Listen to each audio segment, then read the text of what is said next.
Monday Night Sports Talk on the AirNetwork.net and 94.1 FM in Huntingdon.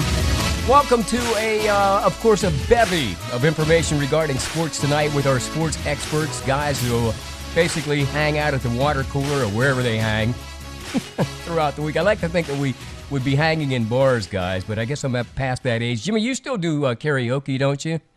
Jimmy Ty. Oh my God, I love karaoke. Oh, okay. I'll sing. How about I sing some songs for you right now? Not right now. fine. That's all right. I'll do a little rap song. No, for you. hold off, man. Hey, it's a sports show. I just was kidding, Jimmy. Hey, meanwhile, Dave Shannon, the sports broadcaster extraordinaire. Did I say that right? Extraordinaire. Okay. But anyhow, the fact is, Dave, you've been in this business for a long time. Jimmy's been a videographer for a long time. I've been kind of a moderator a long time, just so people know that, yeah, we have more than just an interest, I guess, in sports, right? I'd say so. Okay. I say so. Yeah, I would say so, too, or at least we have the experience. But here it is, folks. Monday night, we want you to get involved tonight. Give us a call, 814-506-0609.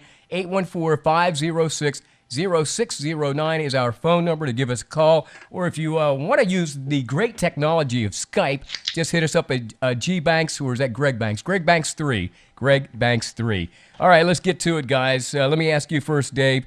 Watching that Steeler game yesterday, again, we've talked about this ad nauseum in the past when they play teams like the Bengals. Oh, they play teams like, even though Cleveland's 0-9 now, they played the Colts yesterday. The Colts basically with nothing, absolutely nothing on the field, and they played down to them, and they just barely won that game. What's up with the Steelers, man? Well, I think the bye week certainly didn't do them any good. I think they got lulled into whatever sleep they went into there, and it took them a whole half to wake up and get ready to play football. And even at that, coming out in the second half, Indianapolis takes the first possession and goes right down the field and scores. But eventually the defense got going.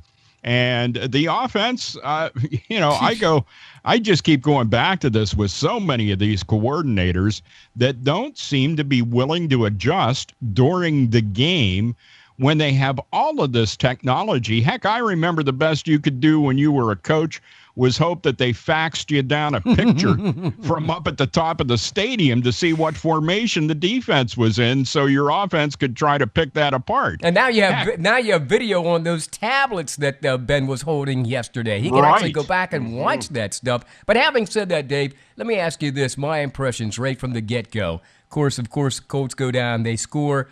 Defense looked a little rough. Obviously, the offensive line's having a problem because they were letting them in to get Ben, who got sacked several times. He did throw that interception, and he looked frustrated from time to time, like as if the coaches were not calling in the plays in a timely manner. He had to call a couple of timeouts. Yes, that was a problem as well. I agree with you there. I did see that going on. The interception that he threw, that's one of those where you just kind of heave it up. Yeah. And he had it in the general vicinity of Martavis Bryant, but what Martavis didn't do was he just kept flying down the field, right, expecting the ball to be there, which you get spoiled when you're around Ben.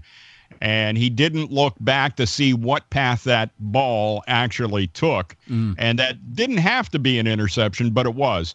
That being said, I think one of the things that frustrated me the most was insisting with the running game that they were going to be able to run inside on Indianapolis when I saw nothing throughout the course of the game that said you can do that. You know, the best runs they had were ones that were run off tackle, out to the side, you know, either right or left side. And it just so frustrating to watch that continue to take place. Well, I truly believe that the ground and pound would have been the way to go to establish the game. Yep. You know, obviously we didn't do that. And I know, Jimmy, you didn't really have a chance to watch the game yesterday, but Le'Veon Bell had quite he had an afternoon of struggling. Meanwhile, the offensive line had problems again, getting holes open for him.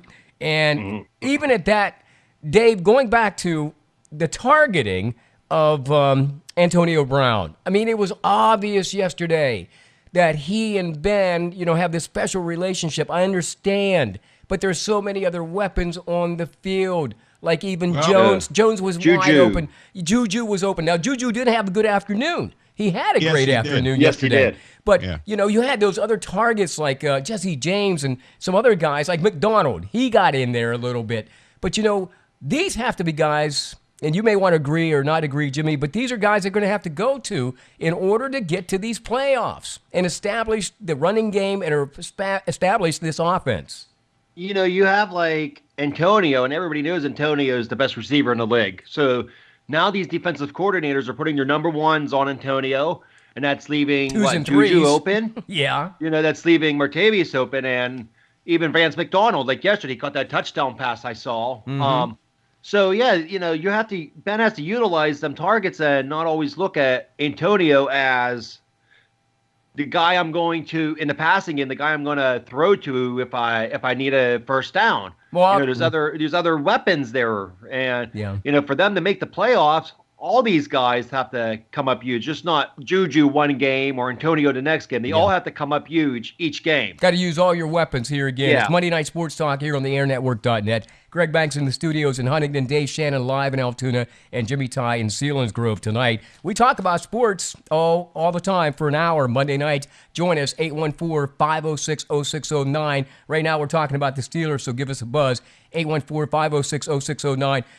The other thing that I saw yesterday, Dave, that I don't know, I still have this feeling that Ben and his offensive coordinator oftentimes come to blows, even though they don't really, there's just this physical thing that happens between them, and I just don't know what that is.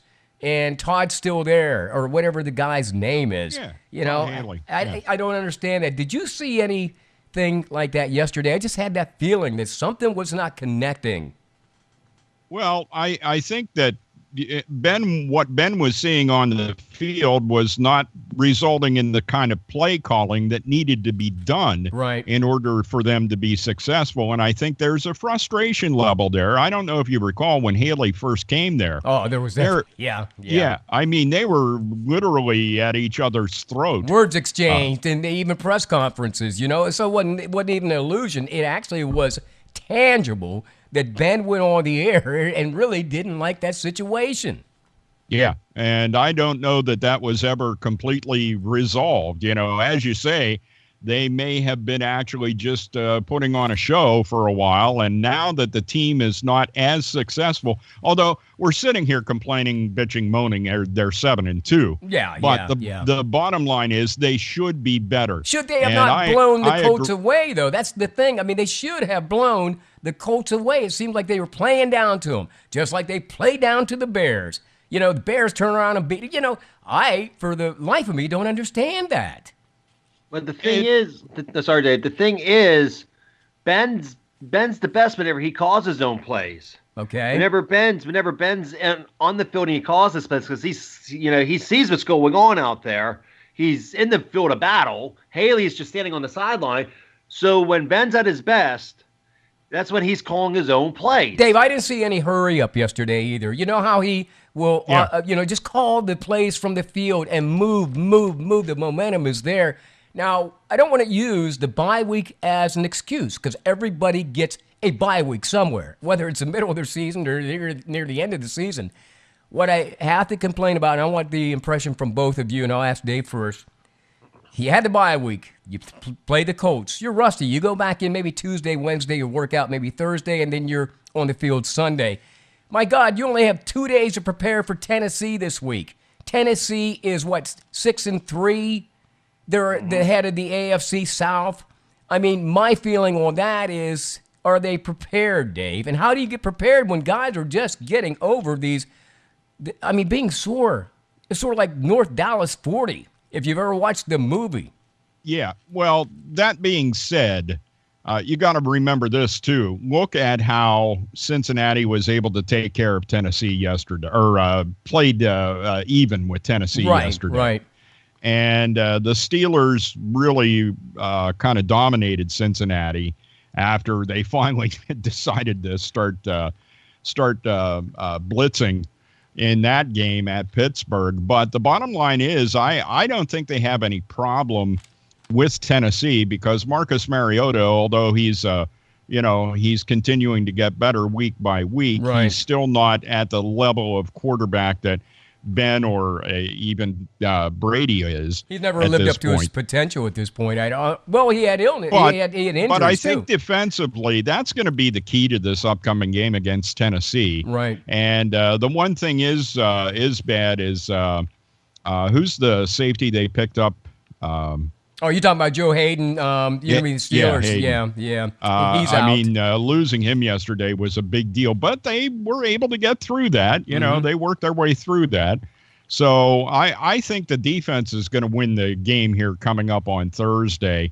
And Lord knows if you want to make that argument as lackluster as the offense was throughout the course of the day yesterday, they ought to be really rested and ready to play Tennessee at this point. Jimmy, how do you get prepared for a game when you play Sunday? Obviously, you need that day of rest on Monday. You're back at practice Tuesday, Wednesday.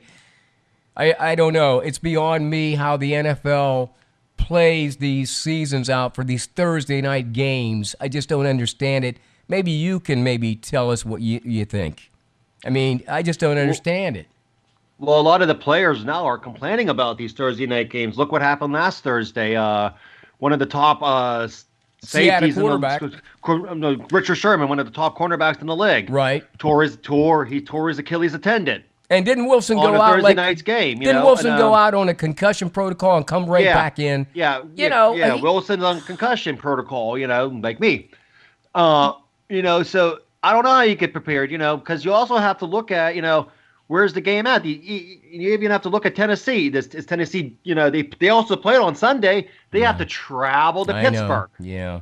So you have that one day of traveling, It amazes me. Even though it's not far, it's still that travel day to Pittsburgh, So I don't know. You have to have to me, I think these Thursday night games are a joke. Yeah.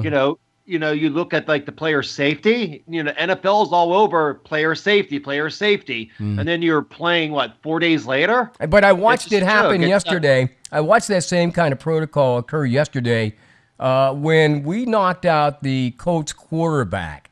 And I don't know if he actually they took his helmet and he went back and sat in the tent for a second like Wilson did, came back, got his helmet after one play and came back on the field.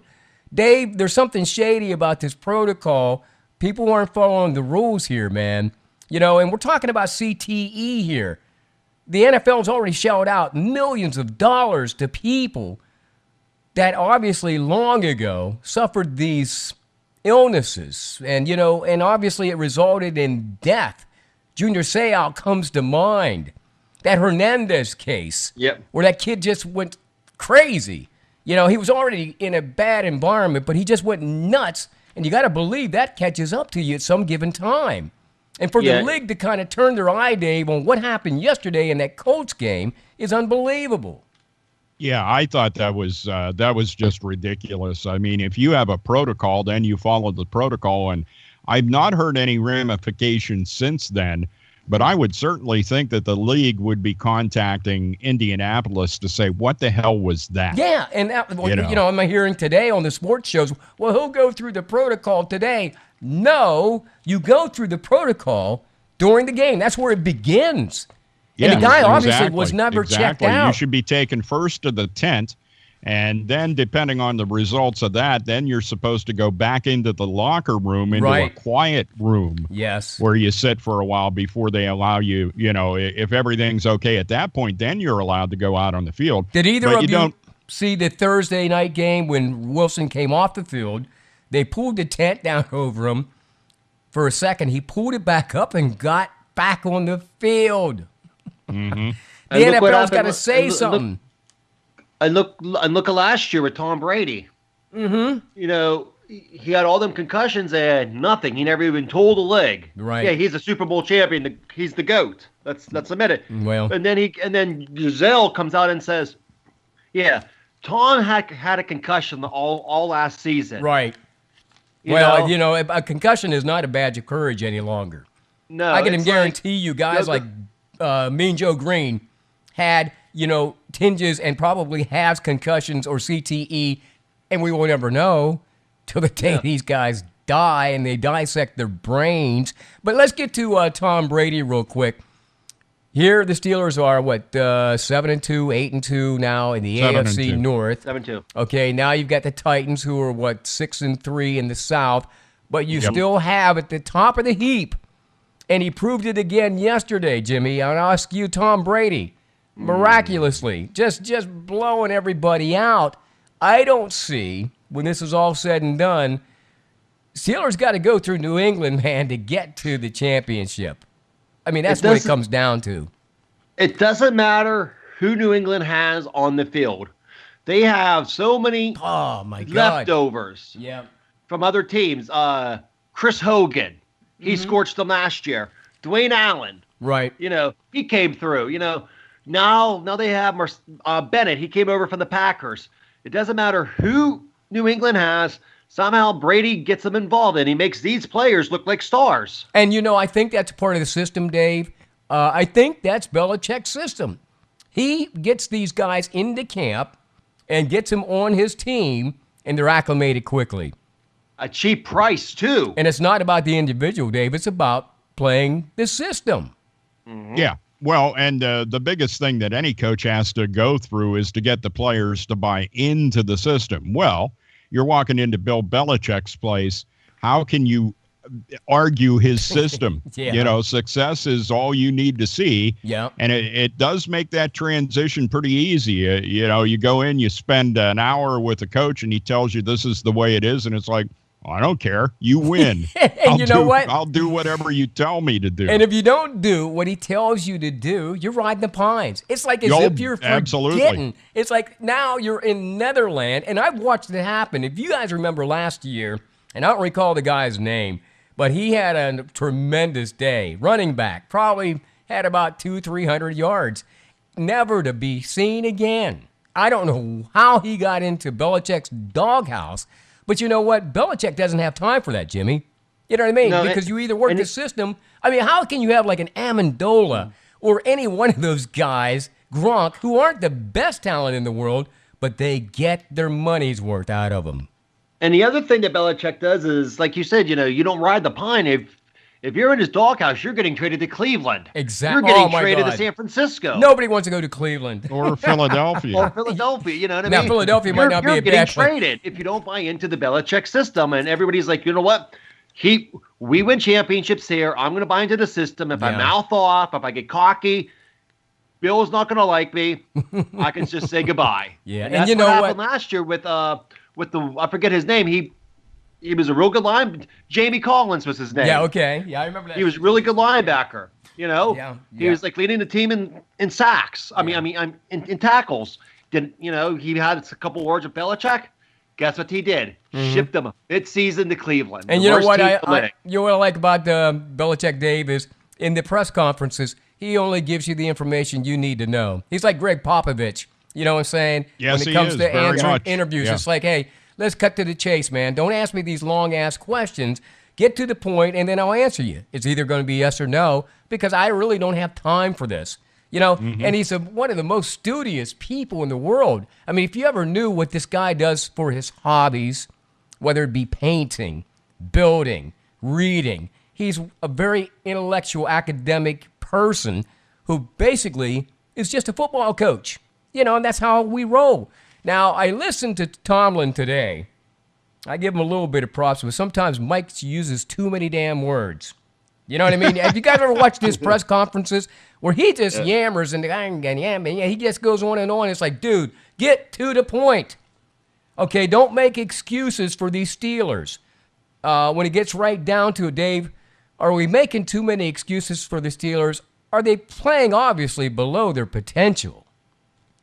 I think you have to turn, ultimately it does fall on Mike Tomlin, because Mike Tomlin is the guy that ends up approving the offensive and defensive coordinators that he has on the field with him. Right. And I don't like either one of them. I don't like Haley. I definitely don't like Butler. It's not a personal thing, is it, Dave? It's more like a professional thing? No, this is just their job performance. Okay. They've not shown me that they're in that elite level of being a really top shelf offensive coordinator and a really top shelf defensive coordinator. All right. I didn't want you making it personal, because the last guy, when you made that personal, he got fired from the Penguins. But hey, that's a different story for a different day. Well, if these two guys go, I'm okay with that, Steelers. Go ahead. You have my seal of approval. Jimmy, how did they get prepared for the Titans on Thursday night, man? You only got 2 days to do this. It's like there are no excuses. Everybody has to go through this. Unfortunately, for some reason, we got to have Thursday night games because we got to have the Color Rush uniforms. I wonder, and Dave, I'm going to ask you in a minute, but Jimmy, what's your thoughts on this game, your prediction between the Steelers and the Titans? Rest. That's what they need, is a lot of rest. A lot of rest. Coming off that game against Indy. But my prediction for the score would be, 24-17, I'll say Pittsburgh. All right. Would you, Dave, I got a phone call from a girl. I think she thinks she's my girlfriend. She's just a friend. It's like I got a lot of friends, but here's the deal. She said, what are you doing Thursday night? Can we get together for the game? And I'm like, no. Because first off, no, seriously, the game's at 8:30. Okay, by 8:30, I'm really ready for bed. I may have the TV on. I'm sorry, but Dave, I'm not sleeping in till like 7, 8, 9 o'clock in the morning. I'm up at like 5:30, 6 o'clock. Hitting the road. We got business to take care of. So anyhow, I took care of that. And if she's listening, I'm sorry, honey, but hey, we'll talk about that, because when it comes to game night, if they play at 1 o'clock, I'm cool with that, or 6 o'clock. Well, how do you view this game against the Titans? Because they should just blow them out. I don't think it's. I think they're going to continue this trend that you don't like, and that is they're going to play to the level of the competition, and so you're going to end up with another close game. And I'll tell you what, Jimmy, I think you nailed it. I was almost thinking a repeat of yesterday's score, 21-17. Yeah. That's the kind of thing that was coming to mind for me. One field goal yesterday. That's the only thing that saved us, man. 20-17. I thought that thing was going into overtime. I'll go out on the limb and say 21-17. 21-17. Okay, that's Dave's prediction and Jimmy's. By the way, coming up Thursday night, the Steelers, they're at home, right? Yes. At least people will be able to go out to Primanti Brothers or the Big O or somewhere before they go to the game, and they'll get maybe more satisfaction out of that than going in, sitting in cold temperatures, because it's probably going to be in the 30s or 20s. I'll watch it at home if I'm awake, because if you're listening, honey, I'm probably sleeping. All right, it's Monday Night Sports Talk here on the airnetwork.net. Give us a call, 814-506-0609. 814-506-0609. Greg Banks in the studio. Dave Shannon, Altoona, Jimmy Ty in Selinsgrove. Let me ask both of you guys. This guy's ass is in hot water. Roger Goodell, they're looking at a contract extension. Now, Dave, he's asking for $50 million. He's making 40. Now, he's asking for 50, but he's making 40. He wants a plane for a lifetime and his insurance paid. Now, my question would be, dude, if you're making $40 million, why do you need a plane for the rest of your life when you can get on any damn plane you want and buy your own insurance? To which Jerry Jones of the Cowboys said, "Nyet. Oh, no, we're going to talk about this." Dave, your thoughts on Goodell? Is he on the way out? He should be. He's what has he done that qualifies a $49.5 million a year salary? Pay me. He has done absolutely nothing. Show me the money. And he's at a point where the one thing that everyone wanted him to take care of, he didn't.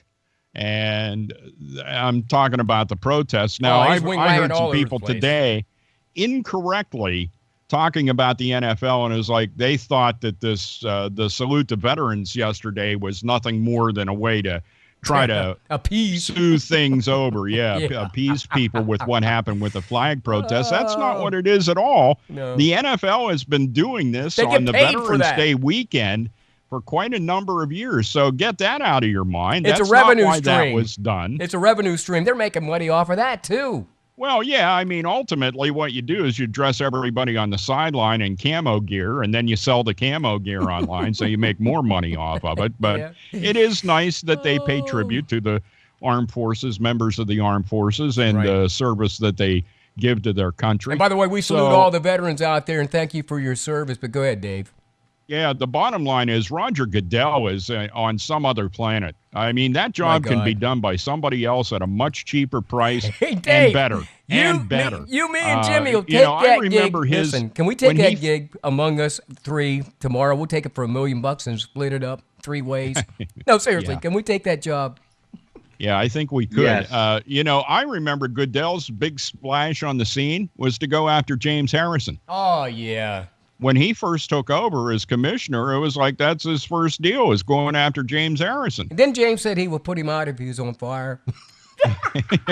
Something like that, yeah. So, Oh, geez, Jimmy, let me get your feelings on this. Roger Goodell. Okay, 49.5. I'm sorry, it's almost damn near close to, like $50 million. Does he need the money, and do we need him? Do they need him in the NFL? Jerry Jones says, no way, man. Let Jerry I agree run with the damn Jerry league. Jones. Before we had Roger Goodell, we had Paul Tagliabue, and Tagliabue did a 10 times better job, and that league was run much smoother with Paul Tagliabue, and then good old Goodell comes in, and like Dave said, with Harrison, and then the Tom Brady situation and Deflategate, and, let's suspend Tom Brady. Now you have that. We're suspending Ezekiel Elliott. Oh, my. No, we're not suspending Ezekiel. It's like a... Hey, Jimmy, can you hit me to something? Why? And I never really got the real answer because maybe I'm not following that. I'm not a Cowboys fan. But it's on again, off again with Ezekiel. Was this over something that he actually went to court for? Or was he never brought to court on this case? This was over some girlfriend or something, wasn't it? Yeah. Oh, my I believe God. he was never brought the case. Yeah, it was never brought to a court. No. Oh, So Lord. it's like, okay, so what do we do? So Roger Goodell, there's T-shirts out there that shows a clown face, and it's Goodell's on it. He's part of the clown posse. Remember that group?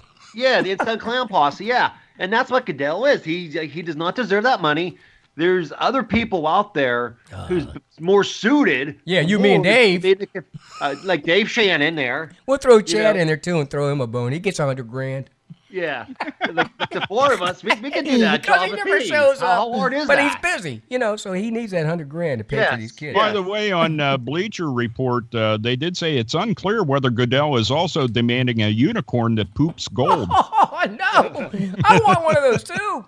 Put it under the Christmas tree. All right, Monday Night Sports Talk here on the airnetwork.net. We try not to have fun, but, hey, we are. It's 814-506-0609.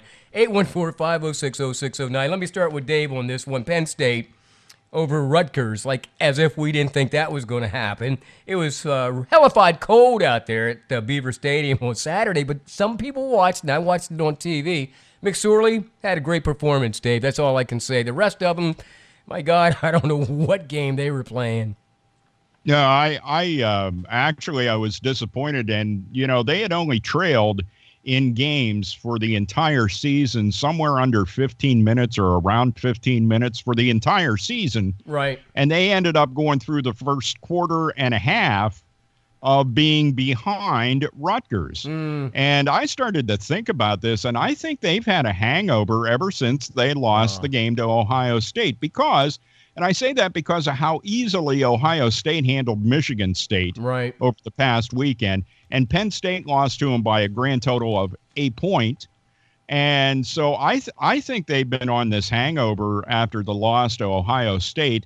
And they finally came out of it in the second half of the game against Rutgers. But, that Rutgers score should have been somewhere on the order of what they did against Pitt or anybody else that they easily handled in the season so far. So I don't know. There's some lingering effects of that loss. I think so, too. I think those 2 losses hurt them. Jimmy, Trace McSorley accounted for 258 total yards, 3 touchdowns, as number 16 Penn State beat Rutgers 35-6 Saturday. Now, he became Penn State's all-time touchdown leader with 68, overtaking Darrell Clark's record of 65 with 1 rushing and 2 passing scores. Anyhow, Trace McSorley, you got to give him his props. Even though we've been harping on Saquon Barkley all season and his possibility of a Heisman Award, which I think is out the window now, I think I'd rather put Trace up there. I mean, what do you think?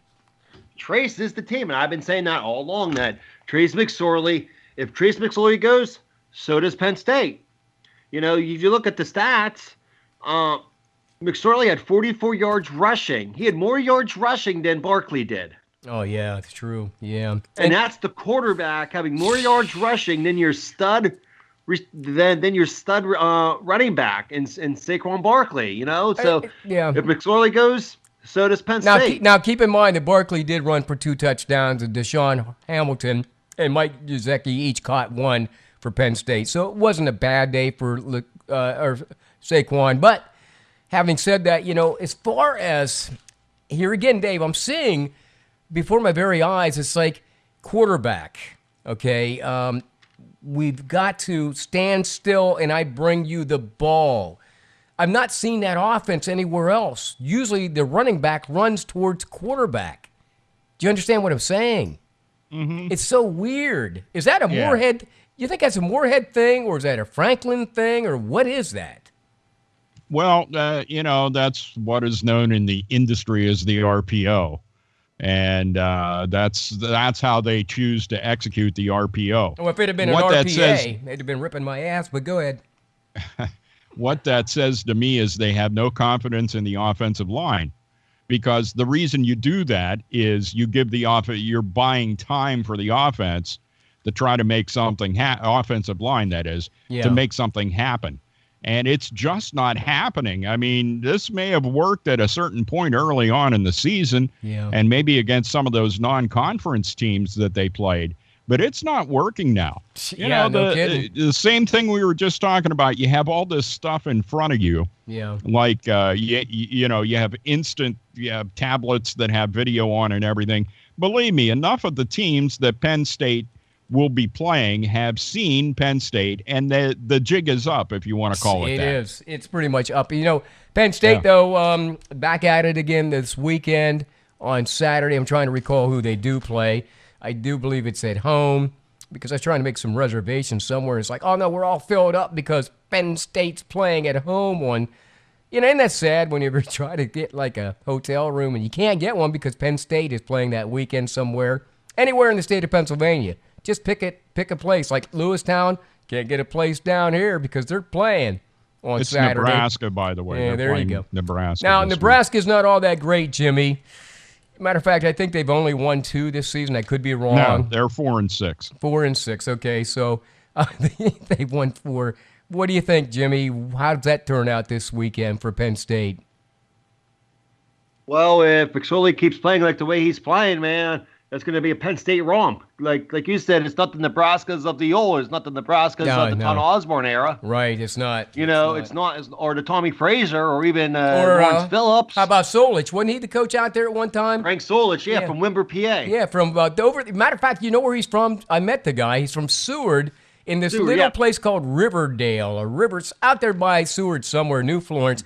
But I watched him the other night. His team, Ohio, was on TV in the MAC conference. That's Big Ben's old team. And Frank Solich is all right. He's still doing okay. But I never understood why they kicked him out of Nebraska with a winning season. But that'll be something that the historians will figure out, I guess.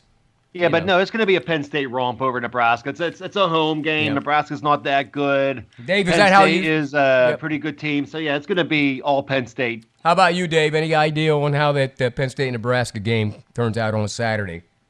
In theory, Penn State should win that about 44-15. In theory, if they don't play beneath themselves like the Steelers do. Hey, listen. I'm hoping that this hangover from the Ohio State and Michigan State losses are over. Just remember who you are and what you did prior to those 2 losses, and you'll be just fine to finish the season out. By the way, I was just looking at something here. Somebody projecting Penn State to play in the Fiesta Bowl on December 30th against Mississippi State. There we go. That could be a pretty good game, I think. Kind of an exciting absolutely. game. But what date is that? New Year's Eve, or would you say it was? No, the 30th. Yeah, see, I'm already booked up that night. So listen, Dave, Saquon Barkley, we were talking about him as a Heisman candidate for all these weeks, and I just want to get your opinion then, Jimmy's. Where's he now out of the top 5? Where's he going to fall? I mean, he's still going to go to New York, or has this Baker Mayfield or whatever his name taken over everything? I don't know. It depends on how he finishes his season out. I mean, if he can pick up a couple of 200-yard rushing games Yeah. against Nebraska and Maryland, he may get somebody's attention again. Mhm. But right now, he's had 3 weeks of just absolute, horrible statistics, and that, obviously drops you down. But if you can, unfortunately, the way the Heisman works is, what have you done for me lately? Yeah, how about that? And if he can finish up the week with a couple of, or the season that is, with a couple of big performances against Nebraska and Maryland, maybe he's back in consideration. I don't know that he vaults back up to the top, Jimmy, it's sort of but like I think your he's old, back in consideration and maybe in New York at when they present it. it's sort of like Jimmy's old dating record. It's like, what have you done for me lately? It's like, hey, you bounce around, dude. You got to stay with one. But listen, Jimmy, I know you're a hater when it comes to Saquon Barkley. And we've chronicled it on the show. All we have to do is play back the tape. But, okay, what's his chances of even getting invited to New York, Jimmy? Slim to none. Okay, there you go. See, and that's what I Not really even want with to two know. big performances here against Nebraska and Maryland. What if he comes no. around? No. Well, I mean, okay. No, because Jimmy, you have there's- other players like yeah, who are they like, Jimmy? Bryce Love. Okay, that's a kid out of where? We don't even see Stanford. him. Well, we don't see his games. Hell, they're like at 11 o'clock. I'm already in bed. That's You 11 have o'clock Western Khalil time. Tate Okay. out of Arizona. There's another kid I never saw. Quarterback. Mm-hmm. Lamar Jackson. Okay, that one I've seen. Out of Louisville? Yeah. Okay. And then you have Baker Jonathan Mayfield. Taylor, Yep. Wisconsin. Okay. Mason Rudolph. And then you got the kid from Oklahoma. Say his name. Baker Mayfield. There And you go. Let me just say something real quick. Yeah, say it quick. Our very first show we did this year, we were talking about the Heisman Trophy, and All you right. can play the tape back. Do you remember what I said? I remember what you said, but say it again, Jimmy, for those that are just joining us right now. Baker Mayfield will win the Heisman Trophy. And Jimmy said that. Dave, did you hear him say that? Yes, I did. Okay, let's see how that works out. I mean, seriously, I hope Saquon does get to go to New York because that's a fantastic weekend. Even if he doesn't win it, I think it's a great experience before he leaves Penn State, along with Gazeki and maybe some other guys, Kabinda. But hey, you know what, guys? Just stay focused and go after Nebraska this weekend. Hey, it's Monday Night Sports Talk here on the airnetwork.net. I am like incensed tonight. Not incensed. The word is incensed, not incest.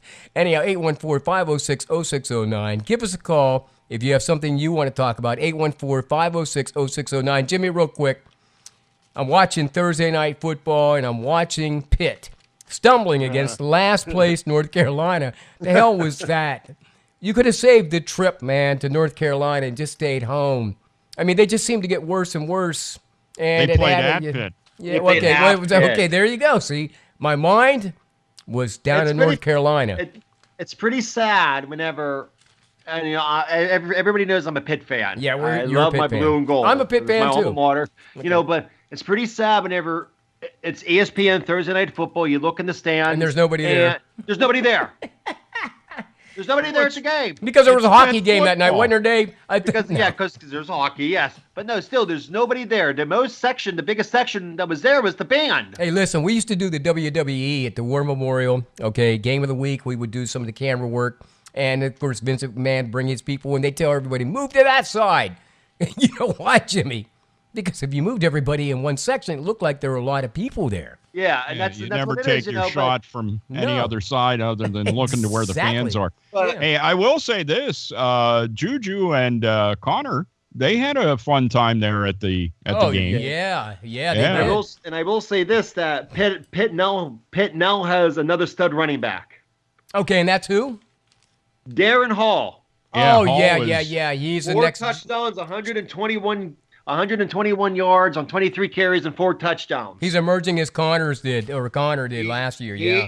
He's going to be a stud. Let me ask you and guys. that's the thing about Pitt is, everybody talked about Quadri Henderson and how good he was. Right. Henderson only had 1 catch for 10 yards, and he only rushed for, let me see, five rushes for 42 yards, but he had a key fumble in the end zone. Yeah. How the heck do you fumble the football on the 1 yard line? Well, see, that was late in the game, obviously, because I must have fallen asleep. But, Jimmy, let me ask you this. They have Virginia Tech this week, I believe, this weekend. How do you see that shaping up for the Pitt Panthers? Because, I mean, that's not a – Virginia Tech never has been a slouch. That's another loss. We're going to have a 2-game losing streak because then after that we play the new national champions, the Miami Hurricanes. Oh, my God. Yeah, let me ask you about last that. Game. Let me ask you about that. Miami and Notre Dame. It's like Notre Dame was shocked, man, in Miami. That was the game of the week as far as I'm concerned. And there was another big game, that Georgia game. Oh, my God, it seemed to fall apart, over the weekend. So if you guys were to give me your top 4 today, who would be the top 4 teams, Dave? Obviously Alabama, because Georgia was like kind of number 1 or 2, depending on what bowl you looked at or what poll you looked at.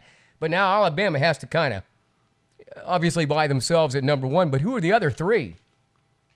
Well, Miami's got to go in there somewhere now. Who's that? Miami, because they're undefeated. Yeah. I would say Miami would jump up to number 2. Oh, yeah. Yep. At this point. Yeah. So you've got Miami up there. And then I'll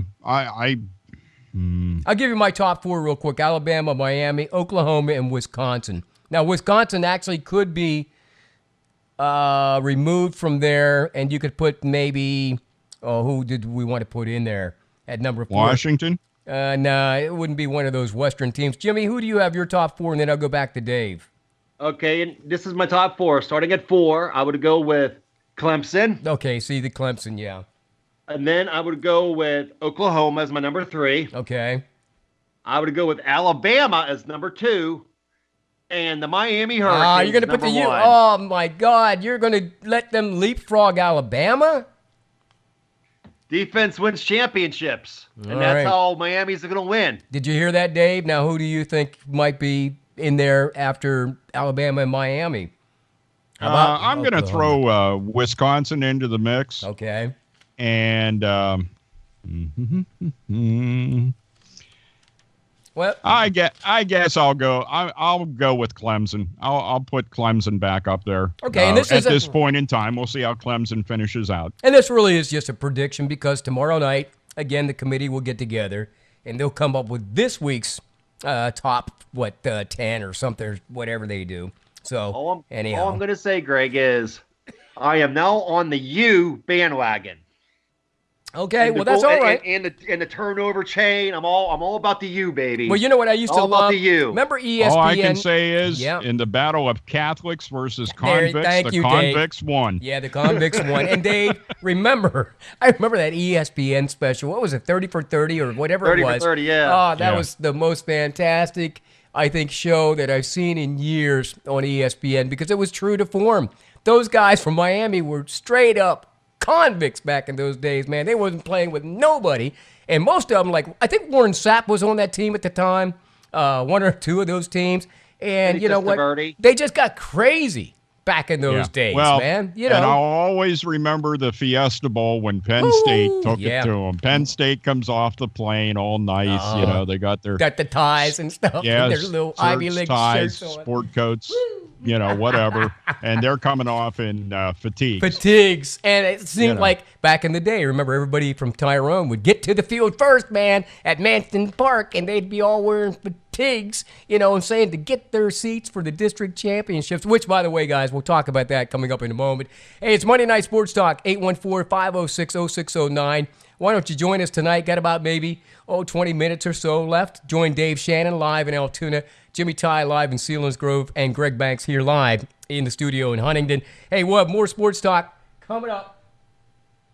And I want to run a real quick break, Dave, and we'll be right back with Bearcats, Penguins, and more. Stick around. All-American Pizza and Subs in downtown Huntington offers up the family meal deal with a large one-topping pizza, a dozen wings, and a 2-liter Pepsi product for only $21.99. All-American also presents Double Punch Month, where you can save big on a large sub or lunch special during the month of November. Stop by All-American Pizza and Subs at 612 Washington Street in downtown Huntington, home of the Bearcat Sub. Call 643-0222 for deliveries, open until 9 p.m., closed Monday. Call Austin Smith Heating and Plumbing for affordable heating, plumbing, and drain cleaning services in Huntington. Count on 12 years of ensured excellent service when it comes to heating, plumbing, ventilation, and drain cleaning. Call Austin Smith Heating and Plumbing, available evenings and weekends at an affordable rate. Call 814-506-5128. That's 506-5128 for Austin Smith Heating and Plumbing in Huntington. The Huntington Moose Family Center 223 is the heart of the community with loads of activities all year round. The Huntington Moose Family Center 223 proudly sponsors social events for members and their guests, plus you can enjoy their Friday food specials beginning at 5 p.m. every Friday. Saturday entertainment, plus check our website for other exciting upcoming events all year round. There's always something happening at the Huntington Moose Family Center 223, the heart of the community. Join us today. Sometimes facts are hard to face. Statistics show that obesity is a problem in the United States, and it's not getting any better. At Simone Family Chiropractic, we understand this problem. We also know that obesity leads to very serious health problems later in life. There is a way to cleanse your body and get back to optimum health. It is called the Doctor-Supervised ChiroThin System, and it teaches you how and what to eat in the real world. Call us at Simone Family Chiropractic at 814-643-2616, or stop in and see us at 613 Washington Street in Huntington, across from All American Pizza, or find us on Facebook. DC Goodman & Sons and the Goodman family are committed and dedicated to excellence by supporting quality education and athletics for all youth of Huntington County. For over 3 generations, DC Goodman & Sons and their staff of quality tradesmen have provided excellent service in the installation of plumbing, mechanical and industrial piping, electrical, and fire sprinkler systems. Residential services are also available. DC Goodman & Sons and the Goodman family will continue to serve the community, and thank you for your support. The Goodman family wishes you the best to all area students in your pursuit of excellence. Getting together with a bunch of wild cats every Monday night from 7 to 8 p.m. live on the airnetwork.net and 94.1 FM. It's Monday Night Sports Talk on the Air Network and 94.1 FM, the home of the Huntington Bearcats, who, by the way, will be facing the Forest Hills Rangers coming up to, matter of fact, on Friday night, as they'll meet up in the District 6 Class AAA championship. That's what I wanted to say. Dave Shannon live in Altoona. He'll be at the game, and Jimmy Ty is in Selinsgrove. He'll be listening to the game. Dave, you were at that Juniata game on Friday night as the Bearcats defeated Juniata handily, 53-7, earning a championship appearance. And not only that, but, man, breaking some records, too. Woo! It was crazy. What do you say about that, Dave? Well, I guess Dave's not there. Jimmy, you with us? I'm here. Okay. I'm here. Okay, so what do you think of that Juniata game? 53-7. Unreal. Yeah, well, you just tore up the record books completely with everything that the Bearcats were able to do. And we just talked about a bye week and the way it seemed to affect the Steelers.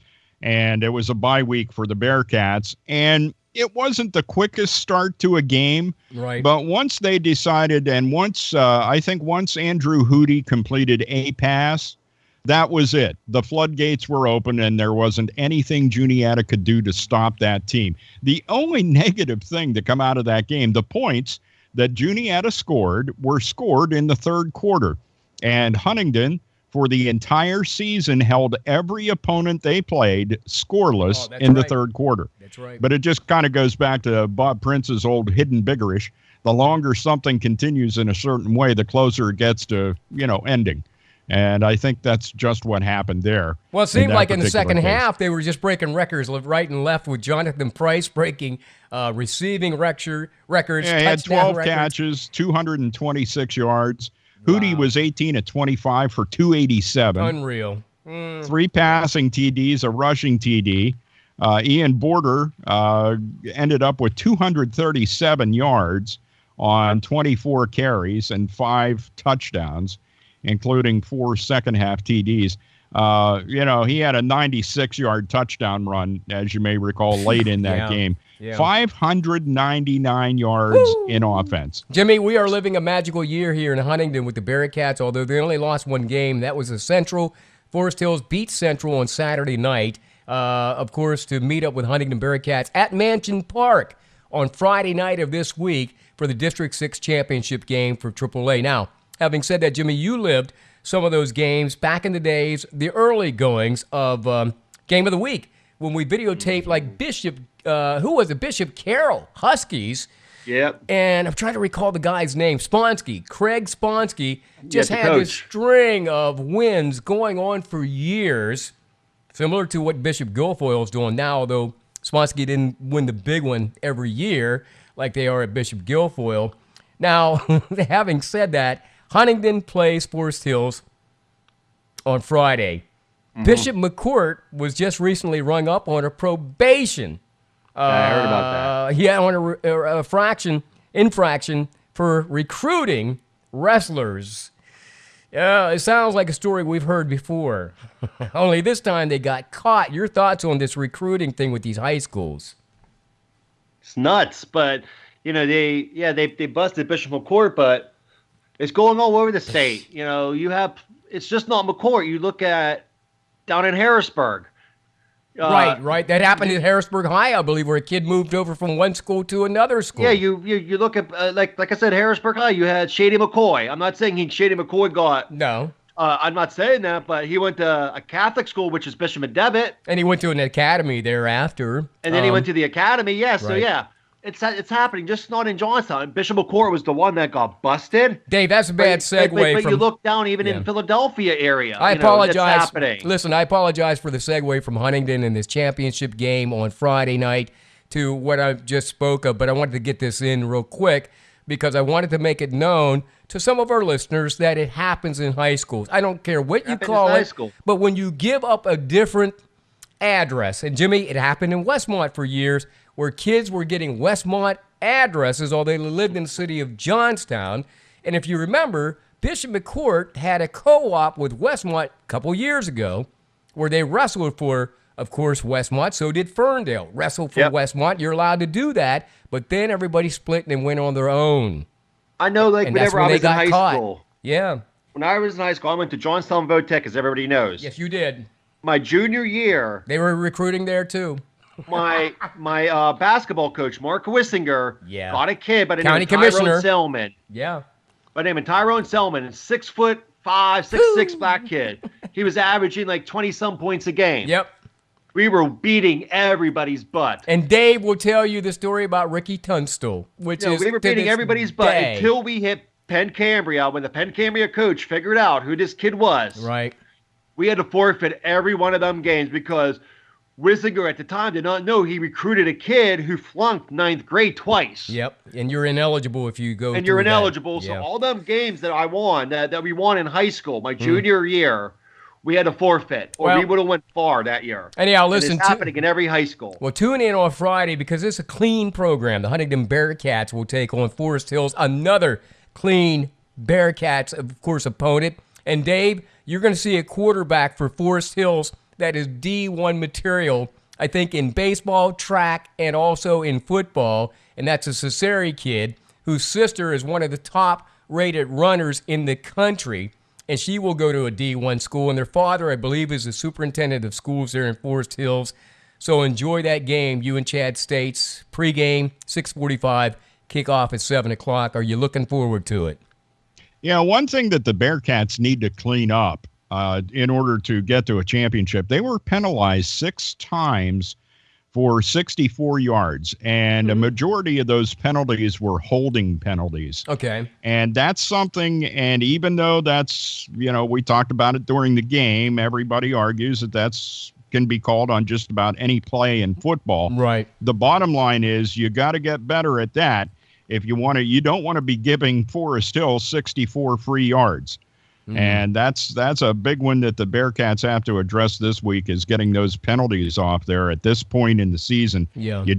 You're not going to go far if you're committing a lot of penalties. So, but overall, looking forward to the game. And I guess the big story is going to be how's the defense going to be for the Bearcats. They look pretty good against Juniata.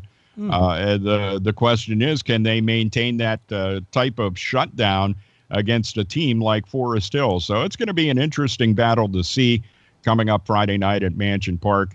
I'm looking for the Bearcats to move on to the next round of the PIAA tournament when they'll take on, I think, the District 12 top seed or the District 2 top seed. In the interdistricts beyond the district. So, hey, best of luck to the Huntington Bearcats. And, of course, you want to tune in to the home of the Huntington Bearcats. That, of course, is the airnetwork.net and 94.1 FM in Huntington. And, Dave, you know what? Over the weekend, I had a chance maybe just to tune into one Penguins game. And I got to tell you, I was a little disappointed in the fact that, man, we faced our sort of like our nemesis now, the Predators.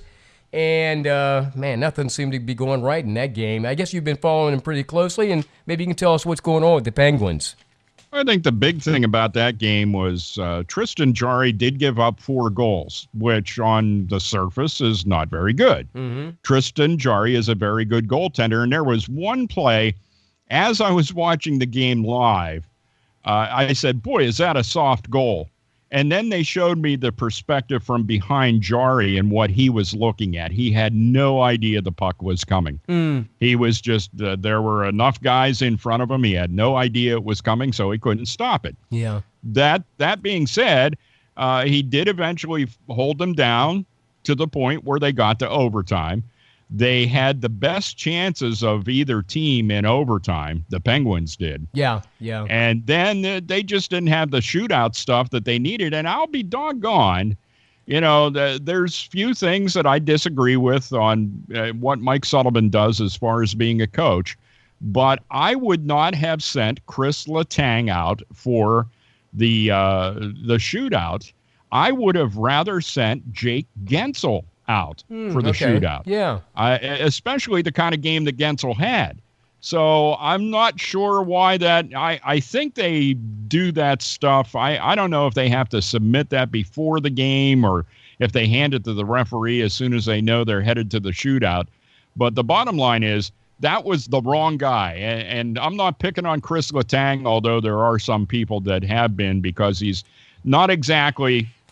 He's still putting the time out there on the ice, but the results that they're getting with him out there aren't what they used to be. Right. And they did just get Justin Schultz back, and this is no excuse either. Out of the 19 games that the Penguins have played so far, 13 of those have been on the road. Woo, they have only played 6 games at PPG Paints Arena. I didn't know that. They do have a home game tomorrow night against the Buffalo Sabres. That's Tuesday night if you're listening Thursday. Yeah, Tuesday night. Then they go out on the road to take on Ottawa, and they finish the week up at home. So, things are a little bit better for the Penguins as far as the schedule goes as we head out to the end of the week. But, there's and right now, and I got to say this, I follow hockey quite a bit. Mm-hmm. There's little to no doubt that Tampa Bay is the best team in the National Hockey League at this point in time. They're, I can't deny that. The guys are playing well. They're scoring goals.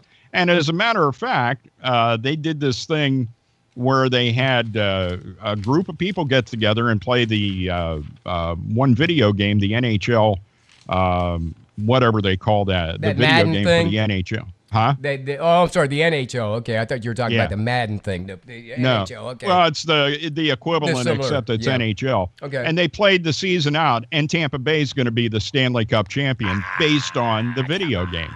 And by golly, early on here, that's the way it's looking. Tampa Bay. Yeah. Let me ask you this. You were talking about it on Friday night's game, and I just wanted to see maybe he had a change of heart. Connor Sheary, is he still Connor Sheary, or is he Sheary? What is he? No, he wants to be called Sherry. Come on, man, change it. And how do they address him now? How do they say it on this show? On the game.